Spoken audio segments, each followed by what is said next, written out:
चलिए आज हम लोग जानेंगे कि फ्रिज के अंदर जो बल्ब लगा होता है अगर वो किसी कारण से काम नहीं कर रहा है, वो बल्ब नहीं जल रहा है, तो हम क्या क्या चेक कर सकते हैं और कैसे उसको अपने घर पे सही कर सकते हैं। देखिए सबसे पहले जो फ्रिज का बल्ब जलता है वो डोर स्विच से जलता है। देखिए जैसे यहाँ पर हम सप्लाई को लगा दे रहे हैं, ये जो फ्रिज का मेन लीड है, इस मेन लीड में सबसे पहले हम फ्रिज में सप्लाई देते हैं यहाँ पे, और स्विच को ऑन किए हुए हम देखिए फ्रिज में हमने सप्लाई दे दिया और यहाँ पर ऑन किया, ये फ्रिज तो चालू हो गई। लेकिन फ्रिज में समस्या ये है कि जब हम इसको ओपन कर रहे हैं, इसके दरवाजे को खोल रहे हैं, तो फ्रिज के अंदर का बल्ब नहीं जल रहा है। हमें यही चेक करना है कि कहां से ये खराब है आखिर। तो सबसे पहले इसको चेक करने के लिए सबसे पहले हमें इसकी डोर स्विच खोजनी होती है। देखिए जो डोर स्विच होती है कुछ फ्रिजों में यहां पर ऐसे लगी होती है, यहां पे ऐसी जगहों पे, लेकिन कुछ फ्रिजों में देखिए इसमें कहां लगी, यहां ऊपर लगी है। जो डोर स्विच दब रही है वो इसमें अंदर चली गई है, तो हम इसको भी सही करेंगे। लेकिन क्या ये सही होने से अब सही हो जा रहा है वो भी चेक करेंगे। अगर बल्ब खराब है तो कैसे हम चेंज करेंगे वो भी समझते हैं। तो सबसे पहले अगर इस डोर स्विच को सही करना है या चेक करना है कि ये खराब है, ये सिर्फ अंदर जाने के कारण ही हुआ है या क्यों हुआ है, तो सबसे पहले हम क्या करते हैं, डोर स्विच के ऊपर देखिए ये जो कवर है, इस स्क्रू को हम यहां से ढीला करते हैं स्क्रू ड्राइवर की मदद से। इसको ढीला करने के बाद ये जो ऊपर वाला सिरा है ना, ये ढक्कन ये निकलेगा और इसी के साथ इसमें निकलेगी डोर स्विच। डोर स्विच इसको बोलते हैं, मतलब दरवाजे में लगने वाली स्विच। देखिए यहां पर लगी हुई है डोर स्विच, इसको हम निकालेंगे और इसको हम बाहर रख करके एक बार चेक करेंगे। देखिएगा डोर स्विच खराब है कि सही है, हम इसको भी चेक कर सकते हैं। कैसे? ये जो हमारी डोर स्विच है ना, नजदीक से दिखाइए, ये जो हमारी डोर स्विच है, देखिए ये एक पोजीशन होता है, जब दरवाजा बंद होता है तो ये दब जाता है और इसके दबने की वजह से बल्ब बंद हो जाता है और जैसे ही दरवाजा खुलता है बल्ब चालू हो जाता है, यानी ऑन हो जाता है। देखिए ये जो स्विच है, जैसे हमारी सभी स्विचें होती हैं, स्विचों में क्या होता है कि जब हम स्विच को दबाते हैं तो चालू होती है, छोड़ते हैं तो बंद हो जाता है। लेकिन ये ठीक उसका उल्टा है, मतलब छोड़े हुए हैं तो ये चालू है, मतलब दरवाजा खुला है तो जलेगा, और जैसे दरवाजा बंद होगा दबेगा तो ये क्या हो जाएगा, बल्ब हमारा बंद हो जाएगा। जैसे अगर इस स्विच को गाड़ी के हॉर्न की जगह लगा दिया जाए तो क्या होगा, सोचिए कि जैसे ही हॉर्न दबाएंगे बंद हो जाएगा, जैसे ही छोड़ेंगे हमेशा हॉर्न बजता रहेगा। इसको हमें चेक करना है। चेक करने के लिए देखिए हम क्या करते हैं, सबसे पहले एक हमारे पास ये होना चाहिए, एक देखिए हमारे लीड है, और ये जो हमारा बोर्ड है ना, इस बोर्ड के अंदर हमने एक बोर्ड को, एक सॉकेट को बनाया सीरीज सॉकेट। देखिए ये सीरीज सॉकेट होना चाहिए। अगर आपके पास सीरीज सॉकेट नहीं है तो मल्टीमीटर या कंटिन्यूटी टेस्टर से भी काम कर सकते हैं। ये देखिए ये दोनों पॉइंट है इसके, और हमें क्या करना होगा, इस डोर स्विच के जो नोब है यहां पर इसको रखना होगा। देखिएगा डोर स्विच को हम यहां रख देते हैं ऐसे खड़ा करके, और डोर स्विच के नोब के दोनों पॉइंटों पर हमें इसको रखना होगा। देखिएगा ये जो दोनों पॉइंट है इन दोनों पे रखेंगे तो बल्ब जलना चाहिए। अगर ये सही है तो डोर स्विच देखिएगा ये जो बल्ब है वो जलना चाहिए। इसको पकड़ने में थोड़ी सी दिक्कत हो रही है लेकिन बल्ब जल रहा है। अगर नोब को हम दबाएंगे तो बल्ब बंद होना चाहिए, ये नोब है इसका, और दबाते हैं तो बल्ब बंद हुआ, छोड़े तो चालू हुआ, जल रहा है बुझ रहा है, जल रहा है बुझ रहा है। इसका ये मतलब हुआ ये डोर स्विच सही है। अब देखिए यहां से दबाने पे बल्ब बंद हो रहा है, छोड़ने पे चालू हो रहा है, दबाने पे बंद हो रहा है, छोड़ने पे चालू हो रहा है, मतलब ये जो डोर स्विच है ये सही है। अब हम इसको फिर से अच्छे तरीके से सेट करके लगा देते हैं। देखिए ये जो इसका सीधा पोजीशन है वो किस तरफ है, तो किसी भी तरफ, वैसे जिस तरफ ये बैठ जाए उस तरफ से आप लगा सकते हैं, वैसे उल्टा भी लग जाएगा तो कोई फर्क नहीं पड़ता है, कोई भी किसी भी तरफ लग जाए कोई दिक्कत नहीं है। इसको लगा दिया हमने। अब इसको हम चलिए अभी थोड़ी देर के लिए ऐसे ही छोड़ देते हैं, बाद में अभी बॉडी में लगा के सेट कर देंगे। अब इसको हम चालू करते हैं और देखते हैं कि क्या फ्रिज का बल्ब हमारा जल रहा है।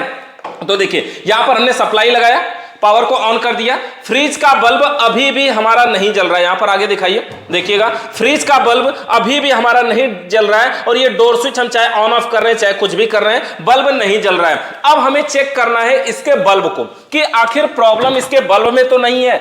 बल्ब में अगर प्रॉब्लम होगी तो देखिए कहां से हो सकती है। यहां से सबसे पहले ये जो बल्ब इसी के अंदर है, यहां पर देख सकते हैं ये बल्ब होता है, और बल्ब को खोलने के लिए हम कोई स्क्रू ड्राइवर या ऐसा कुछ लेके नोकीला, इसको मतलब ये सिर्फ लॉक पे लगा होता है तो बचा के निकालना है। अगर इसके साथ जबरदस्ती करेंगे तो ये ये जो शीशे का है ना, ये फूट जाएगा। अगर ये फूट जाएगा तो फिर फिटिंग बैठेगा नहीं, फिर दोबारा फेविक्विक वगैरह का यूज करेंगे वही चिपकाने के लिए, फिर तीसरी बार खोलना होगा तो दिक्कत होगी। यहां पर देखिए लिखा है ना लैंप 10 वाट, यानी 10 वाट का बल्ब इसके अंदर है। देखिए इसको खोलने के लिए ये लॉक पर से हमने इसको निकाला, देखिए एक पॉइंट लॉक का ये है, इधर एक पॉइंट है, ये दूसरा पॉइंट है। तो इस तरह से इसमें लॉक लगता है और लॉक पे ही लगा होता है, कोई स्क्रू वगैरह नहीं होता है। अब यहां पर देख सकते हैं कि बल्ब दिखाई दे रहा है, सप्लाई हमारी चालू है, बल्ब नहीं जल रही है। बल्ब को हम इसमें से खोल के निकाल लेते हैं। देखिएगा बल्ब को हम इसमें से खोल के निकाल लेते हैं, निकाल लिया हमने। अब इस बल्ब को चेक कर लेते हैं कि क्या ये बल्ब सही है कि नहीं सही है। तो इसको भी हम वही सीरीज के द्वारा चेक करेंगे। सीरीज में इसको हम लगा लेते हैं यहाँ पर और बल्ब को चेक कर लेते हैं कि क्या ये बल्ब सही है कि नहीं सही है। सीरीज में हमने लगाया, सप्लाई को यहाँ से देखिए सीरीज हमारी चालू हो गई। बल्ब को चेक करना है तो बल्ब, ये जो बल्ब है ना, इसका एक पॉइंट यहाँ साइड में होता है और एक पॉइंट बीच में होता है। दोनों जगह अगर हम न्यूट्रल फेस डायरेक्ट देंगे तो बल्ब जलना चाहिए। यहाँ पर हम इसको उठा के इस पे रख लेते हैं, थोड़ा प्लास्टिक पे।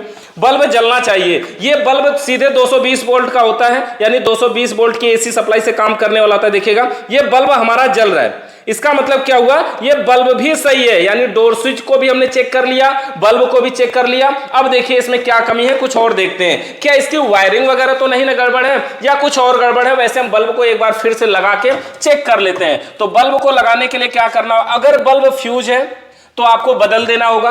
ध्यान दीजिएगा ये बल्ब सिर्फ इसी प्रकार के नहीं होते हैं, और भी कई तरीके के होते हैं। जैसे देखिए एक बल्ब हमारे पास ये है, और भी दिखाते हैं। जैसे इस तरह का भी बल्ब होता है। कुछ बल्बों के अंदर तो ऐसे दो वायर आते हैं, इस तरह का दो तार निकला होता है, उसमें न्यूट्रल फेस की सप्लाई पहुंचेगी तभी वो जलेगा। लेकिन कुछ ही ऐसे चूड़ीदार बल्ब भी होते हैं। तो ये बल्ब अलग अलग तरीके के होते हैं। तो जिस कंपनी की फ्रिज है, जैसा बल्ब है वही वाला सेट बैठेगा। तो इसका ये होल्डर रहा, इसमें हम लगा देते हैं और बल्ब को लगा के टाइट कर देते हैं। देखिएगा बल्ब को लगा के हमने इसको पूरी तरह से टाइट कर देते हैं। अब टाइट करने के बाद एक बार फिर से हम फ्रिज के अंदर सप्लाई देते हैं। यहां से ये हमारी मेन लीड है, हमने इसको सप्लाई दिया। बल्ब देखिए हमारा ग्लो करने लगेगा, ये बल्ब हमारा जलने लगा। इसका ये मतलब हुआ कि जो बल्ब की फिटिंग थी ना, यही सही नहीं थी। देखिए छूने पे बंद हो जा रहा है। यहां से ये बल्ब है, इसको अगर हम थोड़ा सा और टाइट कर रहे हैं ना, थोड़ा सा टाइट कर रहे हैं तो देखिए बल्ब जलने लग रहा है। थोड़ा सा ढीला हो जाने पर भी बल्ब बंद हो जा रहा है। तो अगर इस तरह से ये थोड़ा सा ढीला है तो भी देखेंगे, ढीला रहेगा तो भी हमारा बल्ब जो है वो ग्लो नहीं करेगा, और पूरी तरह से टाइट होना चाहिए। ये इस प्रकार से हम इस बल्ब को चेक कर सकते हैं और डोर स्विच को चेक कर सकते हैं। अगर इसके बाद भी बल्ब न जले तो हम कंटिन्यूटी वायरिंग चेक करेंगे। और फ्रिज की जो वायरिंग है वो बिल्कुल आसान होती है। वायरिंग की वीडियो देख सकते हैं किस प्रकार से होती है। तो बिल्कुल आसानी तरीके से आप चेक कर सकते हैं इसकी वायरिंग। तो बाकी ये डोर स्विच और बल्ब इस प्रकार से चेक करने के बाद, सही करने के बाद, जो इसका बॉक्स है, ये जो इसका कवर है, इसको भी लगा देना सही तरीके से। बिल्कुल इसको फिटिंग में लगाना है, ढीला नहीं छोड़ना है। कोई भी काम करिए फिनिशिंग के साथ करेंगे तो ज्यादा अच्छा लगेगा, कस्टमर भी खुश रहेगा, आप भी खुश रहेंगे। अगर आपकी अपनी फ्रिज है तो अच्छे तरीके से लगाइए, बिल्कुल फिनिशिंग के साथ इस तरह से लगा के इसको सेट कर सकते हैं। आप देखिए ये जो डोर स्विच है, दरवाजा बंद होगा तो ये बंद होगी, छोड़ेंगे तो खुल जाएगी, इस तरह से। अब हम इसको लगा करके इसमें सेट कर देते हैं। इसको लगाने के लिए सबसे पहले पावर को निकाल लेते हैं। ये कहां लगा था वो देख लेना है, यहां पे लगा हुआ था, किस तरह से फिटिंग बैठा हुआ था। पीछे की साइड में दब करके न जाए। कभी कभी ये पीछे का जो लॉक देख रहे हैं ना, अगर ये लॉक टूट जाएगा तो ये डोर स्विच पीछे चली जाती है, जिसकी वजह से भी क्या होता है कि ये पूरी तरह से जब ऐसे ही अपने आप ही अंदर रहेगी तो फिर क्या होगा, फिर वो डोर स्विच कितना काम करेगी, तो नहीं कर पाती है। ऐसे सिचुएशन में दिक्कत होती है। तो इसलिए इसको सही तरीके से फिटिंग करना है। तो यहाँ पर हम इसको लगा देते हैं और स्क्रू ड्राइवर की मदद से इसका स्क्रू लगा के टाइट कर देते हैं। और उसके बाद फ्रिज में फिर से सप्लाई देके और दरवाजा बंद करके आपको दिखाते हैं। यहाँ पर देखिएगा जैसे हमने यहाँ पर स्क्रू को लगा के टाइट कर दिया। अब हमारा यहाँ पर पावर दे करके एक बार फिर से इसको चालू करते हैं। यहाँ पे हमने इसको चालू कर दिया, सप्लाई दे दिया, बल्ब जल गया। और अब हम दरवाजे को बंद करेंगे तो बल्ब हमारा बंद हो गया, और चालू करेंगे तो बल्ब हमारा ग्लो कर गया। यहाँ से ऊपर से दिखाइए, जैसे देखिए जैसे ये दरवाजा बंद हो रहा है, ये स्विच भी है, यहाँ पर ये स्विच भी है, और ये स्विच देखेंगे ऐसे दब रही है तो बल्ब बंद हो गया, खुल रही है तो चालू हो जा रहा है। देखिए यहाँ से तो ऐसे हमें पता चल रहा है। हम चाहे तो कैमरे को अंदर डाल दे तो भी आप देख सकते हैं। तो इस तरह से ये काम करता है। तो अगर डोर स्विच और बल्ब की प्रॉब्लम है तो बिल्कुल आसान तरीके से आप सही कर सकते हैं, उसको चेक कर सकते हैं। डोर स्विच को चेक करने का तरीका सीरीज में ही दोनों को चेक करना है। बल्ब में डायरेक्ट न्यूट्रल फेस जाएगा तो जलेगा तो सही है, नहीं जला तो खराब है। और डोर स्विच के दोनों पॉइंटों पर सीरीज के दोनों तारों को रखेंगे। अगर बल्ब जल रहा है, कंटिन्यूटी आ रही है, यानी नॉर्मल अवस्था में बल्ब जलना चाहिए, और अगर डोर स्विच को प्रेस कर रहे हैं तो बल्ब बंद होना चाहिए। अगर ऐसा हो रहा है तो डोर स्विच भी सही मानी जाएगी। इस प्रकार से हमारा फ्रिज का बल्ब और डोर स्विच काम करता है। इससे रिलेटेड आपका कोई सवाल या सुझाव है तो कमेंट करके बताइए। आप अगली वीडियो किस टॉपिक पे चाहते हैं वो भी कमेंट करके बताइए। वीडियो देखने के लिए आप सभी का बहुत बहुत धन्यवाद।